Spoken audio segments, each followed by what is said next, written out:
जय हिंद दोस्तों, आपका स्वागत है आपके अपने चैनल अमेजॉन स्टडी पॉइंट पर।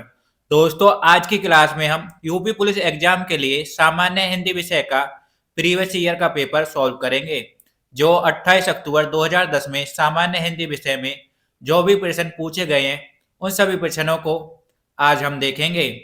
आप सभी लोग इस क्लास को ध्यान से पूरा देखिएगा, क्योंकि ऐसे ही प्रश्न यूपी पुलिस एग्जाम में आगे पूछे जाएंगे। तो आप इस वीडियो को ध्यान से देखिए और सभी प्रश्नों का उत्तर देने की कोशिश कीजिए। अगर आपको वीडियो अच्छी लगे तो हमारे चैनल को भी सब्सक्राइब करें ऐसी वीडियो आगे पाने के लिए। तो चलिए शुरू करते हैं। आपका प्रश्न नंबर 1 है, अनु उपसर्ग से बना शब्द है। अनु उपसर्ग से बना शब्द है। आपका सही जवाब है ऑप्शन ए, अनुचर। अनुचर अनु उपसर्ग से बना शब्द है, यह आपको याद रखना है। देखिए दोस्तों, अनुचर शब्द में अनु उपसर्ग लगा है। अनु का अर्थ है पीछे, समानता होता है। अनु उपसर्ग से बनने वाले शब्द हैं अनुगमन, अनुज। दोस्तों, सामान्य हिंदी के क्वेश्चन 114 से लेकर 150 तक है। टोटल 38 क्वेश्चन आते हैं, आपको ध्यान रखना है।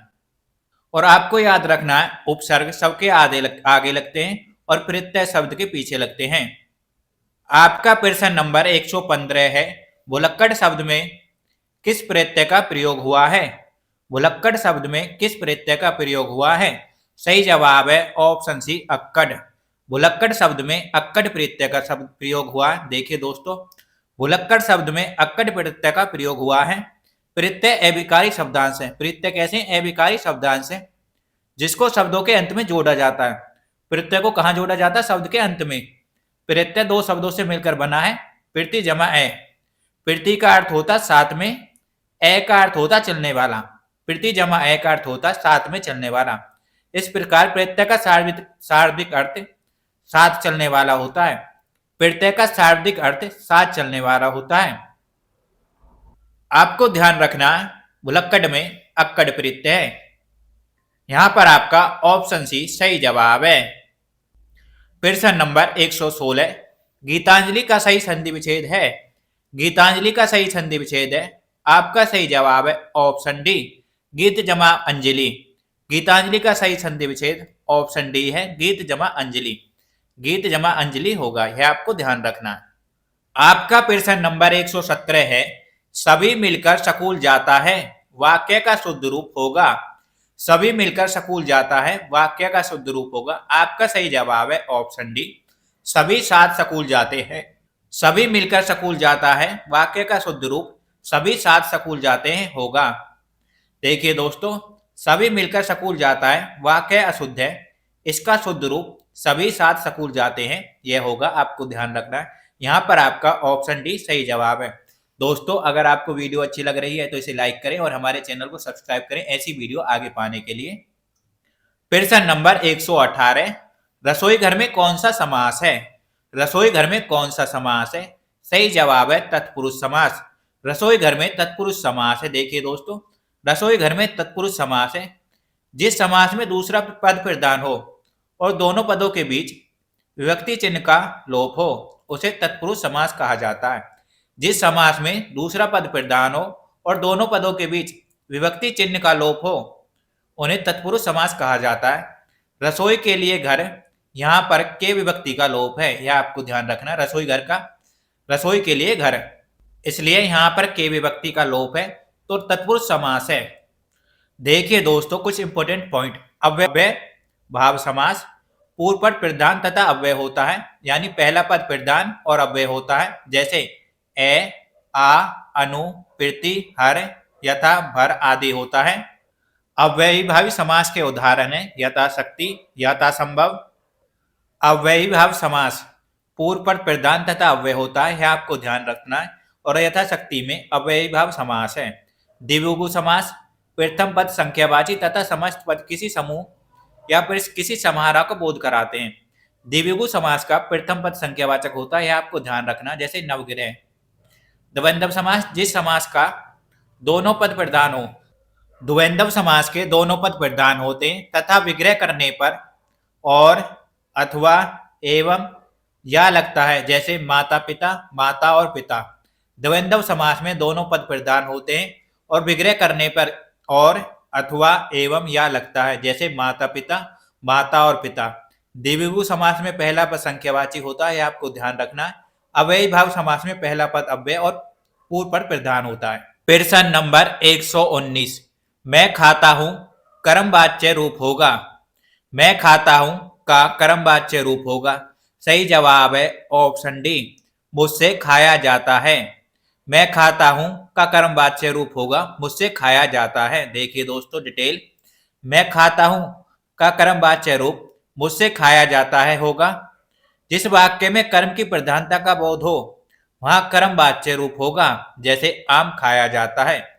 जिस वाक्य में कर्म की प्रधानता का बोध हो वहां कर्मवाच्य रूप होगा, जैसे आम खाया जाता है। यह आपको ध्यान रखना है। प्रश्न नंबर 120, मैं रोज पढ़ता हूं। मैं रोज पढ़ता हूं वाक्य में क्रिया विशेषण का भेद है। मैं रोज पढ़ता हूं वाक्य में क्रिया विशेषण का भेद है। सही जवाब है ऑप्शन सी, कालवाचक क्रिया विशेषण। डिटेल देखिए दोस्तों, मैं रोज पढ़ता हूं इस वाक्य में कालवाचक क्रिया विशेषण है। मैं रोज पढ़ता हूं इस वाक्य में कालवाचक क्रिया विशेषण है। जो अविकारी शब्द किसी क्रिया के होने का समय बताते हैं, जो अविकारी शब्द किसी क्रिया के होने का समय बताते हैं, उन्हें कालवाचक क्रिया विशेषण कहते हैं। ये कौन कौन से हैं देखिए दोस्तों, परसों, पहले, पीछे, कभी, अब तक इत्यादि कालवाचक क्रिया विशेषण के रूप हैं। कौन कौन से देखिए दोबारा से, परसों, पहले, पीछे, कभी, अब तक इत्यादि। मैं रोज पढ़ता हूं वाक्य में क्रिया विशेषण का कालवाचक भेद है, यह आपको ध्यान रखना है। यहां पर आपका ऑप्शन सी सही जवाब है। मैं रोज पढ़ता हूं में कालवाचक क्रिया विशेषण है। रीतिवाचक क्रिया विशेषण किसे कहते हैं देखिए, जो शब्द किसी क्रिया के करने के तरीके का बोध कराए, जो शब्द किसी क्रिया के करने का तरीके का बोध कराए वह रीतिवाचक क्रिया विशेषण कहलाते हैं। रीतिवाचक क्रिया विशेषण, जो शब्द किसी क्रिया के करने के तरीके का बोध कराए वह रीतिवाचक क्रिया विशेषण कहलाते हैं। परिणामवाचक क्रिया विशेषण क्या है, जो अविकारी शब्द किसी क्रिया के परिणाम अथवा निश्चित संख्या का बोध कराते हैं। जो अविकारी शब्द किसी क्रिया के परिणाम अथवा निश्चित संख्या का बोध कराते हैं उन्हें परिणामवाचक क्रिया विशेषण कहते हैं, जैसे कुछ, थोड़ा, काफी, केवल इत्यादि। परिणामवाचक क्रिया विशेषण, जो अविकारी शब्द किसी क्रिया के परिणाम अथवा निश्चित संख्या का बोध कराते हैं उन्हें परिणामवाचक क्रिया विशेषण कहते हैं। इसके उदाहरण है कुछ, थोड़ा, काफी, केवल इत्यादि। यह आपको ध्यान रखना है। दोस्तों अगर वीडियो अच्छी लग रही है तो हमारे चैनल को सब्सक्राइब कर लें ऐसी वीडियो पाने के लिए। प्रश्न नंबर 121, निम्न में से योजक चिन्ह है। सही जवाब है ऑप्शन सी, योजक चिन्ह है। देखिए दोस्तों, यह प्रश्नवाचक चिन्ह का निशान है, यह आश्चर्य चिन्ह या विस्मयादि बोधक चिन्ह है, यह योजक चिन्ह है। यह आपको ध्यान रखने हैं। प्रश्न नंबर 122, घी के दिए जलाना मुहावरे का अर्थ है। घी के दिए जलाना मुहावरे का अर्थ है। सही जवाब है ऑप्शन बी, खुशी मनाना। घी के दिए जलाने मुहावरे का अर्थ है खुशी मनाना। देखिए डिटेल में, घी के दिए जलाना का अर्थ खुशी मनाना होता है। जैसे भगवान राम के अयोध्या लौटने पर अयोध्या वासियों ने घी के दिए जलाए। दोस्तों एक बार कमेंट में जय श्री राम जरूर लिखें। आपका अगला प्रश्न है प्रश्न नंबर 123, लोकोक्ति का सामान्य अर्थ है। लोकोक्ति का सामान्य अर्थ है, सही जवाब है लोक की उक्ति। लोकोक्ति का सामान्य अर्थ है लोक की उक्ति। देखिए दोस्तों डिटेल, लोकोक्ति का सामान्य अर्थ है लोक की उक्ति होता है। जब कोई पूरा कथन किसी प्रसंग विशेष में उद्धत किया जाता है तो उसे लोकोक्ति कहते हैं। जैसे अकेला चना भाड़ नहीं फोड़ता एक लोकोक्ति है, जिसका अर्थ है एक व्यक्ति के करने से कोई कठिन काम पूरा नहीं होता। अकेला चना भाड़ नहीं फोड़ता, इसका अर्थ है एक व्यक्ति के करने से कोई कठिन काम पूरा नहीं होता। लोकोक्ति का अर्थ है लोक की उक्ति, यह आपको ध्यान रखना है। आपका प्रश्न नंबर 124 है, चमक उठी सन 57 में वो तलवार पुरानी थी, रस में भेद बताएं। चमक उठी सन 57 में वो तलवार पुरानी थी, रस का भेद बताएं। आपका सही जवाब है ऑप्शन बी, वीर रस। चमक उठी सन 57 में वो तलवार पुरानी थी, रस में वीर रस है, यह आपको ध्यान रखना है। आप तलवार से ही अंदाजा लगा सकते थे कि वीर रस है। यहाँ पर आपका ऑप्शन बी सही जवाब है। चमक उठी सन 57 में वो तलवार पुरानी थी में वीर रस है। प्रश्न नंबर 125, चौपाई के प्रत्येक चरण में कितनी मात्राएं होती हैं? चौपाई के प्रत्येक चरण में कितनी मात्राएं होती हैं? सही जवाब है ऑप्शन डी 16। चौपाई के प्रत्येक चरण में 16 मात्राएं होती हैं, यह आपको ध्यान रखना है। चौपाई के प्रत्येक चरण में 16 मात्राएं होती हैं, यहाँ पर आपका ऑप्शन डी सही जवाब है। आपका प्रश्न नंबर 126 है, काली घटा का घमंड घटा अलंकार बताइए। काली घटा का घमंड घटा अलंकार बताइए। सही जवाब है ऑप्शन ए यमक अलंकार।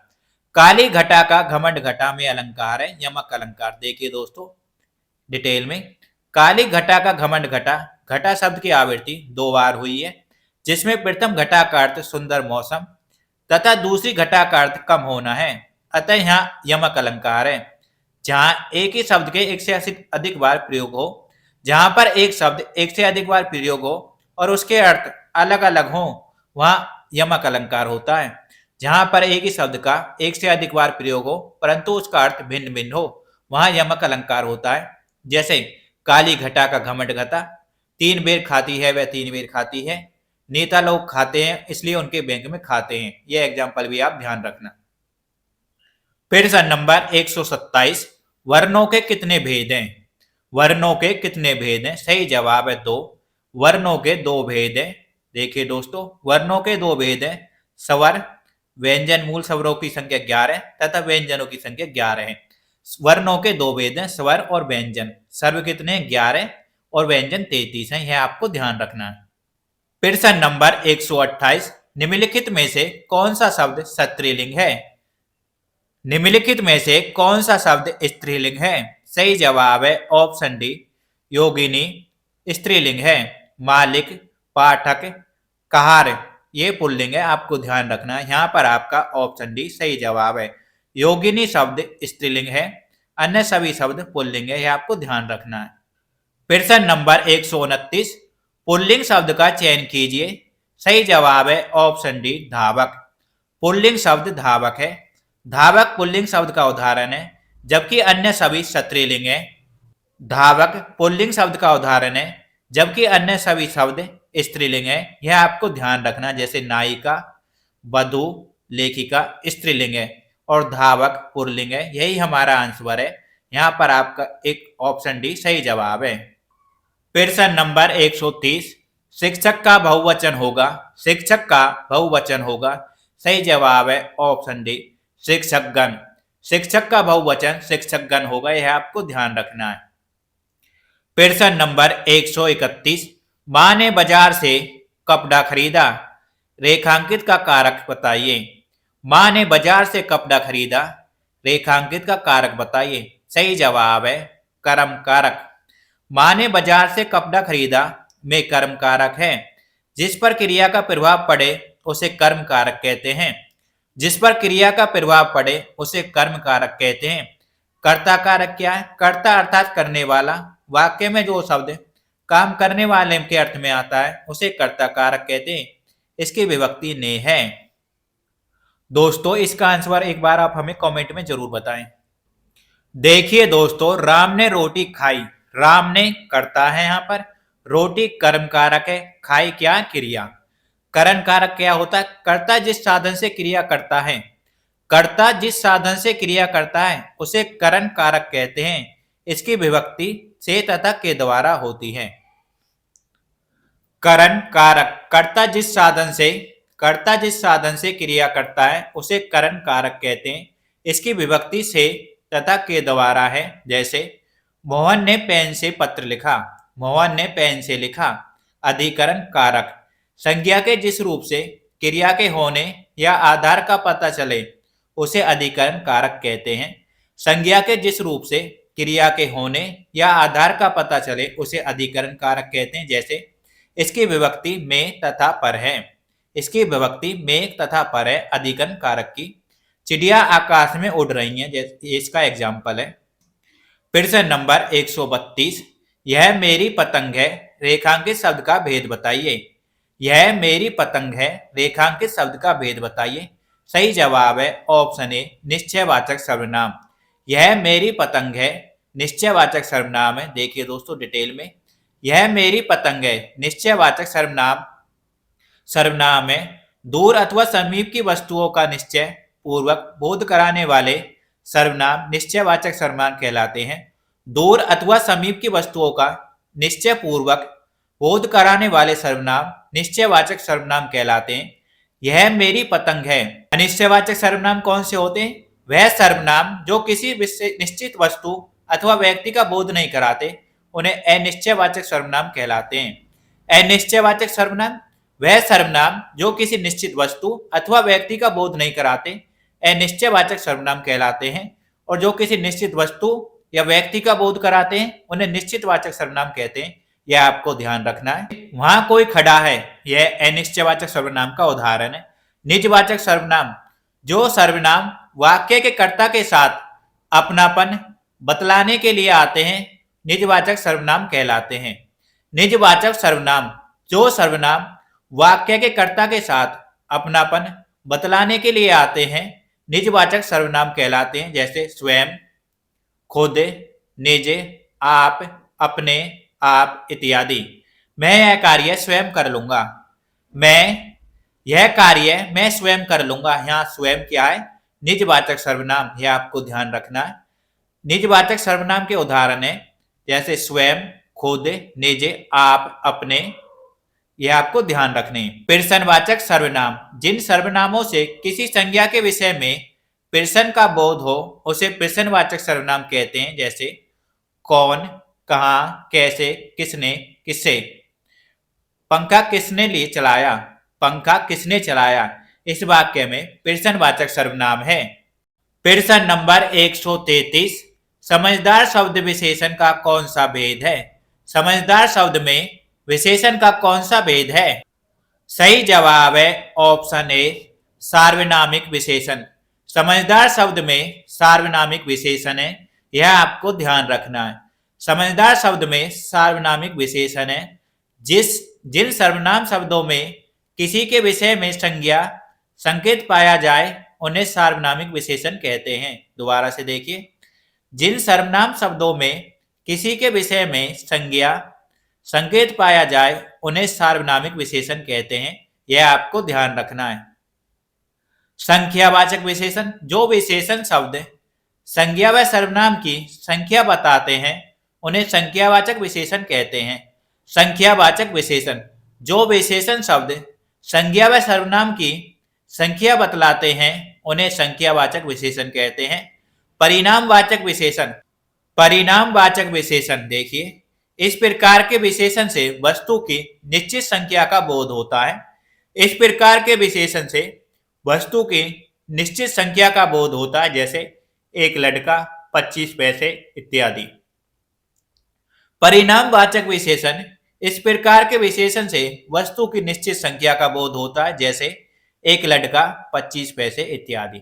गुणवाचक विशेषण जिस शब्द से संज्ञा का गुण, दशा, स्वभाव आदि लक्षित हो, उसे गुणवाचक विशेषण कहते हैं। जिस शब्द से संज्ञा का गुण, दशा, स्वभाव आदि लक्षित हो, उसे गुणवाचक विशेषण कहते हैं। यह आपको ध्यान रखना है। प्रश्न नंबर 134, चर्चा शब्द से बना विशेषण है। चर्चा शब्द से बना विशेषण है। सही जवाब है ऑप्शन सी, चर्चित। चर्चा शब्द से बना विशेषण चर्चित है। यह आपको ध्यान रखना है। प्रश्न नंबर 135, धातु कहते हैं। धातु कहते हैं। सही जवाब है क्रिया के मूल रूप को। धातु क्रिया के मूल रूप को धातु कहते हैं। धातु क्रिया का मूल रूप है। क्रियापद के उस अंश को धातु कहते हैं जो किसी क्रिया के प्राय सभी रूपों में पाया जाता है। धातु क्रिया का मूल रूप है। क्रियापद के उस अंश को धातु कहते हैं जो क्रिया के प्राय सभी रूपों में पाया जाता है। धातु कहते हैं क्रिया के मूल रूप को। यहां पर आपका ऑप्शन ए सही जवाब है। प्रश्न नंबर 136, भूतकाल के कितने भेद हैं? सही जवाब है 6। भूतकाल के 6 भेद हैं। देखिए, सामान्य भूत, सीता गई। आसन भूत, सीता गई है। पूर्ण भूत, सीता गई थी। अपूर्ण भूत, सीता जा रही थी। संगित भूत सीता गई होगी, हेतु हेतु मत भूत यदि सीता जाती तो वह जाता। भूतकाल के कितने भेद हैं? भूतकाल के 6 भेद हैं, यह आपको ध्यान रखना है। यहाँ पर आपका ऑप्शन बी सही जवाब है। प्रश्न नंबर 137, तद्भव शब्द बने होते हैं। तद्भव शब्द बने हैं, सही जवाब है हिंदी के मूल शब्दों से। प्रश्न नंबर 137, तद्भव शब्द बने हैं, सही जवाब है हिंदी के मूल शब्दों से। तद्भव शब्द बने हैं हिंदी के मूल शब्दों से। तद्भव तत् जमा भव शब्द का अर्थ है उससे होना, अर्थात संस्कृत शब्दों में विकृत होकर परिवर्तक होकर बने शब्द। प्रश्न नंबर 138, तत्सम शब्द पहचानिए, सही जवाब है निद्रा तत्सम शब्द है। निद्रा तत्सम शब्द है। मोर तद्भव शब्द है। कान तद्भव शब्द है। बंदर तद्भव शब्द है। हमें यहाँ पर तत्सम बताना है तो निद्रा यहाँ पर आपका ऑप्शन है, सही जवाब है। निद्रा तत्सम शब्द है, बाकी के सभी तद्भव शब्द हैं, यह आपको ध्यान रखना है। प्रश्न नंबर 139, पर्याय शब्दों का कौन सा समूह सही नहीं है? पर्यायवाची शब्दों का कौन सा समूह सही नहीं है? आपका सही जवाब है ऑप्शन सी, सही नहीं है। पहाड़, पर्वत, पुस्तक समूह है, सही नहीं है। अन्य सभी सही हैं, जैसे पाठशाला, विद्या और स्कूल, ये भी सही है। नारी, महिला, औरत, ये भी सही है। आग, अग्नि, अनल, ये भी सही है। यहाँ पर आपका ऑप्शन सी सही जवाब है। पर्याय शब्दों का कौन सा समूह है सही नहीं है? यहाँ पर आपका ऑप्शन सी सही नहीं है। प्रश्न नंबर 140, इनमें से सही विलोम शब्द युग्म कौन सा है? सही विलोम शब्द युग्म कौन सा है? सही जवाब है आदान प्रदान, सही है। प्रश्न नंबर 141, और शब्द के अनेकार्थी शब्द समूह का चयन कीजिए। और शब्द के अनेकार्थी शब्द समूह का चयन कीजिए, सही जवाब है दूसरा तथा। और शब्द के अनेकार्थी शब्द हैं। और शब्द के अनेकार्थी शब्द समूह हैं दूसरा तथा हैं, यह आपको ध्यान रखने हैं। प्रश्न नंबर 142, जो काम करना कठिन हो, जो काम करना कठिन हो, वाक्यांश के लिए एक शब्द लिखिए। जो काम करना कठिन हो, वाक्यांश के लिए एक शब्द लिखिए। सही जवाब है ऑप्शन ए दुष्कर। जो काम करना कठिन हो, वाक्यांश के लिए एक शब्द दुष्कर है, यह आपको ध्यान रखना है। प्रश्न नंबर 143, पक्षी पेड़ों पर अपना खालिस्तान बनाते हैं। पक्षी पेड़ों पर अपना खालिस्तान बनाते हैं, सही शब्द भरिए। सही जवाब है पक्षी पेड़ों पर अपना नीड बनाते हैं, सही शब्द है। देखिए दोस्तों, पक्षी पेड़ों पर अपना नीड को घोंसला कहते हैं। पक्षी पेड़ों पर अपना घोंसला बनाते हैं, यहाँ पर आपका ऑप्शन सी सही जवाब है। देखिए दोस्तों, आपका प्रश्न संख्या 144 से 148 तक गद्यांश दिया हुआ है, गद्यांश को पढ़ते हैं। देखिए दोस्तों, विश्व की कोई भी ऐसी सभ्यता नहीं है जिसने वनों के मूल्य को न आंका हो। वन विभिन्न प्रकार के पशुओं, पक्षियों तथा प्रजातियों के लिए एकमात्र आश्रय सतल थे और आज भी हैं। वनों के निरंतर घटने से उनके संरक्षण की आवश्यकता पड़ी। आज भी वन संरक्षण की आवश्यकता पहले जैसी ही बनी हुई है। वनों में उगे पेड़ पौधे हमारी ईंधन की समस्याओं का समाधान करते हैं। इनसे हमें इमारतें, फर्नीचर आदि बनाने के लिए कई प्रकार की लकड़ियां प्राप्त होती हैं। साथ ही कागज बनाने के लिए कच्ची सामग्री भी उपलब्ध होती है, परंतु इन्हें काटने के साथ साथ इनका संरक्षण भी आवश्यक है। पेड़ पौधे वर्षा कराने में सहायक बनकर पर्यावरण की रक्षा करते हैं। वहीं इनमें कार्बन डाइऑक्साइड जैसी विषैली गैसों को सोखने की क्षमता भी होती है, जिससे हवा में गैसों का संतुलन बना रहता है। ऐसा करके वे हमारी पृथ्वी को सुरक्षित रखते हैं। पर्यावरण की सुरक्षा के साथ साथ हमारी सिंचाई और पेयजल की समस्याओं का समाधान भी वनों के संरक्षण से ही संभव हो सकता है। वनों के कारण ही नदियां अपने भीतर जल की अमृत धारा संयोज कर प्रभावित हो रही हैं। प्रश्न नंबर 144, वनों का मूल्य आंकने का अर्थ है। सही जवाब है वनों का महत्व को समझना। वनों का मूल्य आंकने का अर्थ है वनों के महत्व को समझना। उपयुक्त गद्यांश के अनुसार वनों के मूल्य को आंकने का सही अर्थ इनके महत्व को समझना है। प्रश्न नंबर 145, आश्रय स्थल से अभिप्राय सही जवाब है रहने का स्थान। आश्रय स्थल से अभिप्राय कि वन भिन्न भिन्न प्रजातियों के रहने का स्थान है। वनों के संरक्षण से अभिप्राय है वनों को बचाना। वनों के संरक्षण से अभिप्राय वनों को काटने से बचाना है।